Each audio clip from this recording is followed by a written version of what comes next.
1997 முதல் 2012 ஆண்டு வரையிலான காலகட்டத்தில் பிறந்த ஜென்சி மக்கள் தொகையை அதிகமாக கொண்ட நாடாக இந்தியா உருவெடுத்துள்ளது. ஐக்கிய நாடுகள் சபையின் மதிப்பீட்டின்படி இந்தியாவில் 14 முதல் 29 வயதுக்குட்பட்ட ஜென்சி பிரிவினரின் எண்ணிக்கை 40.7 கோடியை தொட்டுள்ளது. இது சீனா மற்றும் அமெரிக்காவின் இளம் மக்கள் தொகையை விட பல மடங்கு அதிகம்.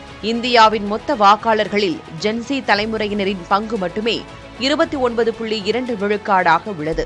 அதாவது நாட்டில் வாக்களிக்கும் தகுதியுள்ள ஒவ்வொரு 10 பேரிலும் ஏறத்தாழ 3 இந்த இளம் தலைமுறையைச் சேர்ந்தவர்களாவர்.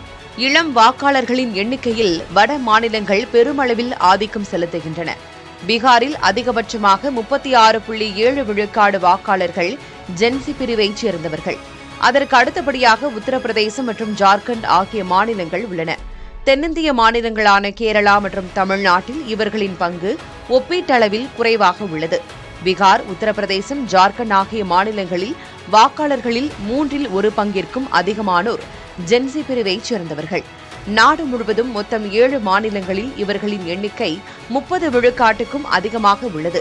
இந்த 7 மாநிலங்கள் மட்டுமே இணைந்து நாட்டின் 234 மக்களவை உறுப்பினர்களை தேர்ந்தெடுக்கக்கூடிய வல்லமை பெற்றுள்ளதால் வரவிருக்கும் தேர்தல்களில் இவர்களின் வாக்குகள் பெரும் திருப்புமுனையை ஏற்படுத்தும் என எதிர்பார்க்கப்படுகிறது.